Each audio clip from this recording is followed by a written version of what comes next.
राख के नीचे कुछ कहानियां ऐसी होती है जो बुझकर भी समाप्त नहीं होती। आज से हजारों वर्ष पहले एंशिएंट पर्शिया के बर्फीले पहाड़ों और तपते मरुस्थलों के बीच एक ऐसी रोशनी जली थी जो किसी मशाल की नहीं बल्कि एक विचार की थी। यह कहानी है ज़ोरोएस्ट्रियनिज्म की। एक समय था जब यह फेथ दुनिया के सबसे शक्तिशाली साम्राज्यों की आत्मा था। अकेमेनिड और सैसेनियन शासकों के संरक्षण में यह विश्वास विशाल भूभागों और करोड़ों लोगों के जीवन को दिशा देता था। अहुरा माजडा की उपासना केवल था, लेकिन आज वही गूंज एक शांत विश्व में बदल चुकी है। वह पवित्र अग्नि जिसे कभी एटर्नल फ्लेम कहा जाता था, अब केवल कुछ टेम्पल्स में ही जीवित है। यह सिर्फ एक धर्म के पतन की कथा नहीं है, बल्कि यह ह्यूमन रेजिलियंस, सर्वाइवल और समय के निर्दयी चक्र की कहानी है। ज़ोरोएस्ट्रियनिज्म की उत्पत्ति उस युग में हुई जब हिस्ट्री और मिथोलॉजी के बीच की रेखा स्पष्ट नहीं थी। इसे दुनिया की सबसे प्राचीन मोनोथियस्टिक ट्रेडिशंस में से एक माना जाता है। इसे प्रवर्तक थे जरथुस्त्र। उनका जन्म एक ऐसे समाज में हुआ जहां पॉलीथेइज्म और जटिल बलि प्रथाओं का प्रभुत्व था। 30 वर्ष की आयु में उन्हें एक डिवाइन रेवलेशन प्राप्त हुआ। उन्होंने अहुरा माजडा का साक्षात्कार किया, जिन्हें वाइज लॉर्ड कहा गया। अहुरा माजडा केवल सत्य और प्रकाश के प्रतीक थे।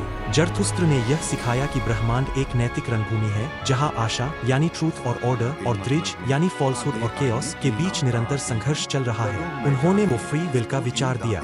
हर व्यक्ति स्वतंत्र है कि वह स्वयं निर्णय करे और अच्छाई या बुराई में से किसी एक को चुने। उनका संदेश अत्यंत सरल था, लेकिन प्रभाव में गहरा, हमता, पुख्ता, हवर्षता, गुड थॉट्स, गुड वर्ड्स और गुड डीड्स। यह केवल धार्मिक सिद्धांत नहीं था, बल्कि जीवन जीने की एक व्यावहारिक पद्धति थी। ज़ोरोएस्ट्रियनिज्म का विस्तार पर्शियन एम्पायर्स के साथ हुआ। साइरस दी ग्रेट ने इसके नैतिक सिद्धांतों को शासन की रीढ़ बनाया। उन्होंने धार्मिक सहिष्णुता को अपनाया और दमन के स्थान पर डिग्निटी को महत्व दिया। उनके उत्तराधिकारियों के काल में पर्सपोलिस जैसे भव्य नगर अहुरा माजडा की महिमा के प्रतीक बने। इसके बाद सैसेनियन युग आया, जिसे इस धर्म का स्वर्ण काल माना जाता है। इस काल में ज़ोरोएस्ट्रियनिज्म को स्टेट रिलीजन का दर्जा मिला।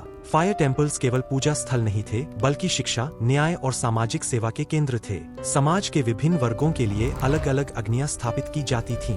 आताश बेहराम, जिसे फायर ऑफ विक्ट्री कहा जाता था, अनेक स्रोतों से लाई गई अग्नियों को मिलाकर प्रज्वलित की जाती थी। यह यूनिटी, कंटिन्यूटी और कलेक्टिव आइडेंटिटी का प्रतीक थी। पर्शिया उस समय ज्ञान और आध्यात्मिकता का एक वैश्विक केंद्र बन चुका था, लेकिन कई महान सभ्यता की तरह इस उत्कर्ष का भी अंत हुआ। 4वीं शताब्दी बीसी में अलेक्जेंडर पर्शिया में दाखिल हुआ। पश्चिमी इतिहास में वह महान कहलाया, लेकिन पर्शियन स्मृति में वह विनाश का प्रतीक बन गया। पर्सपोलिस को जला दिया गया। वे लाइब्रेरीज नष्ट कर दी गईं, जिनमें सदियों का ज्ञान संचित था। सबसे गहरी चोट मागी यानी पुजारियों के विनाश से लगी। ये पुजारी धर्म की लिविंग लाइब्रेरीज थे। चूंकि अधिकांश पवित्र ज्ञान मौखिक परंपरा में संरक्षित था, उनकी मृत्यु के साथ ज़ोरोएस्ट्रियनिज्म का एक विशाल आध्यात्मिक खजाना हमेशा के लिए खो गया। सदियों बाद 7वीं शताब्दी में इतिहास ने एक और निर्णायक मोड़ लिया। अरब सेनाओं ने सैसेनियन एम्पायर को पराजित कर दिया। राजनीतिक संरक्षण समाप्त हो गया। परिवर्तन अचानक नहीं हुआ, बल्कि यह एक लंबी और कठिन प्रक्रिया थी।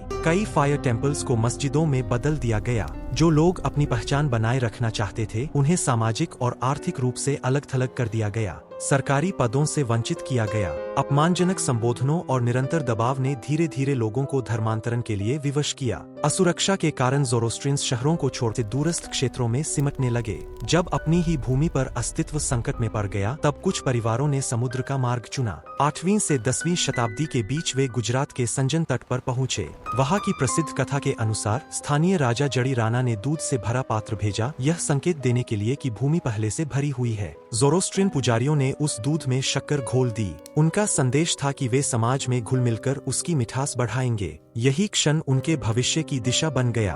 भारत में उन्हें पारसी कहा गया। प्रारंभ में वे एक छोटा किसान समुदाय थे, लेकिन समय के साथ उन्होंने शिक्षा, उद्योग और फिलैंथ्रोपी के माध्यम से आधुनिक भारत के निर्माण में असाधारण योगदान दिया। टाटा, गोदरेज और वाडिया जैसे नाम उस वादे के साक्ष्य बने जो कभी दूध में घुली शक्कर के रूप में दिया गया था। आज ज़ोरोएस्ट्रियनिज्म अपने इतिहास के सबसे गंभीर डेमोग्राफिक संकट से गुजर रहा है। दुनिया भर में इसके अनुयायियों की संख्या लगातार घट रही है। भारत में पारसी पॉपुलेशन तेजी से कम हो रही है। ईरान में भी आर्थिक दबाव और सीमित अवसरों के कारण अनेक ज़ोरोस्ट्रियंस पश्चिमी देशों की ओर पलायन कर चुके हैं। कुछ स्थानों पर पुजारियों की कमी के कारण परंपराएं बदल रही है और पवित्र अग्नि को बनाए रखना भी चुनौती बन गया है। फिर भी ज़ोरोएस्ट्रियनिज्म केवल आंकड़ों में सिमटने वाला धर्म नहीं है। यह ह्यूमन रेजिलियंस की कहानी है। जरथुस्त्र के विचार आज भी मानव सभ्यता की नैतिक नींव में मौजूद है। स्वर्ग और नरक की अवधारणा, अंतिम न्याय का विचार और नैतिक उत्तरदायित्व, ये सब इसी परंपरा की प्रतिध्वनियां है। वह अग्नि जो कभी पर्सपोलिस में जलती थी, पूरी तरह बुझी नहीं है।